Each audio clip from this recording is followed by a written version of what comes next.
of Biafra is a complex and tragic chapter in Nigerian history, rooted in ethnic, political, and economic tensions that culminated in a brutal civil war from 1967 to 1970. Nigeria, a British colonial creation, gained independence in 1960. The country was an amalgamation of diverse ethnic groups, with the three largest being the Hausa Fulani in the north, the Yoruba in the southwest, and the Igbo in the southeast. These groups had distinct languages, cultures, and political systems, and their forced unification under colonial rule sowed seeds of division. The Igbo, predominant in the eastern region, were highly educated, entrepreneurial, and widely dispersed across Nigeria, often holding significant roles in commerce, civil service, and academia. This success fostered resentment among other groups, who perceived the Igbo as overly ambitious or domineering. Meanwhile, the northern Hausa Fulani, who dominated the federal government due to their population size, favored a centralized system that often marginalized southern groups, including the Igbo. Political instability marked Nigeria's early years. The 1963 census, which determined political representation, was disputed, and regional rivalries fueled tensions. The 1966 military coup, led largely by Igbo officers, overthrew the northern-dominated government, killing prominent northern leaders like Prime Minister Abubakar Tafawa Balewa and Northern Region Premier Ahmadu Bello. Though the coup was not explicitly ethnic, it was perceived as an Igbo power grab, intensifying anti-Igbo sentiment. In retaliation, a counter-coup in July 1966, led by northern officers, installed Yakubu Gowon, a northern Christian, as head of state. The counter-coup was followed by horrific anti-Igbo pogroms, primarily in northern Nigeria. Between May and September 1966, an estimated 30,000 to 50,000 Igbo and other Easterners were massacred, and hundreds of thousands fled to the eastern region. These atrocities, coupled with the federal government's perceived inaction, eroded trust in Nigeria's unity among the Igbo. The eastern region, led by military governor Lieutenant Colonel Chukwuemeka Odumegwu Ojukwu, became a refuge for displaced Igbo. Ojukwu and Gowon attempted negotiations to preserve national unity, notably through the Aburi Accord in January 1967, held in Ghana. The accord proposed a confederation with greater regional autonomy, but its implementation failed due to disagreements over interpretation. The federal government's decision to divide Nigeria's 4 regions into 12 states in May 1967, diluting the eastern region's power, was seen as a direct threat by eastern leaders. On May 30, 1967, Ojukwu declared the eastern region's secession as the Republic of Biafra, named after the Bight of Biafra. The new nation, encompassing roughly the Igbo heartland and parts of neighboring ethnic groups like the Ijaw, Efik, and Ibibio, aimed to protect Easterners from persecution and assert self-determination. Biafra's flag, a red, black, and green tricolor with a rising sun, symbolized hope and resilience. The federal government viewed secession as a threat to Nigeria's sovereignty and territorial integrity.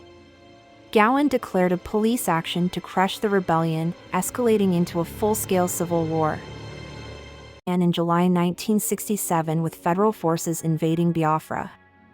Biafra's military, initially under-resourced, relied on local ingenuity, producing homemade weapons like the Ogbunig mass killer explosives.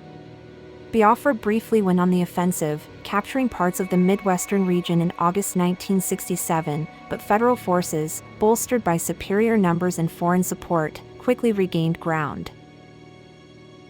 The war drew international attention. Nigeria received military and diplomatic support from the United Kingdom, the Soviet Union, and several African states, wary of secessionist precedents. Biafra, meanwhile, gained sympathy from France, Portugal, and some African nations like Tanzania and Zambia, which recognized its cause. However, Biafra's arms supply was limited, relying on covert channels and mercenaries. Biafra's propaganda was highly effective, framing the conflict as a genocide against the Igbo.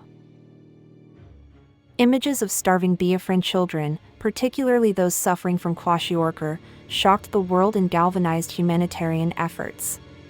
Organizations like the Red Cross and Caritas airlifted food, but the federal blockade of Biafra exacerbated the humanitarian crisis.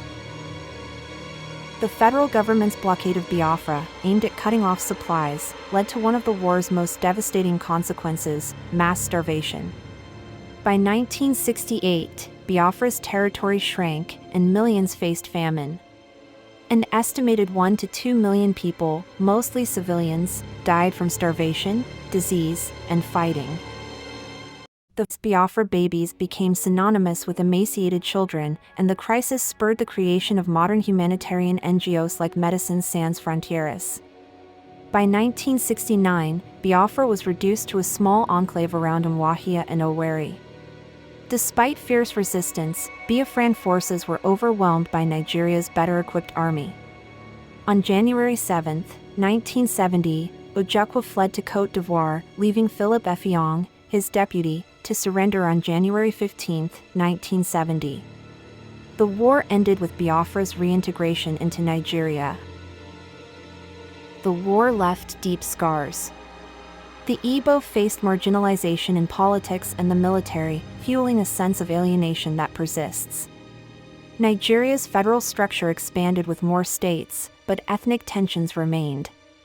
The war also entrenched military rule in Nigeria, with coups and instability dominating until the return to democracy in 1999. The Biafran story is one of aspiration, tragedy, and resilience. It reflects the challenges of nation-building in a diverse, post-colonial state and the devastating human cost of conflict. While Nigeria has moved forward, the memory of Biafra endures, shaping Igbo identity and Nigeria's ongoing ethnic and political dynamics.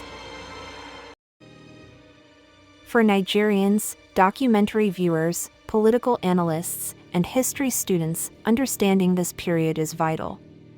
Explore this historical archive to grasp the profound lessons and enduring legacy of Biafra, ensuring our collective memory informs a more unified future.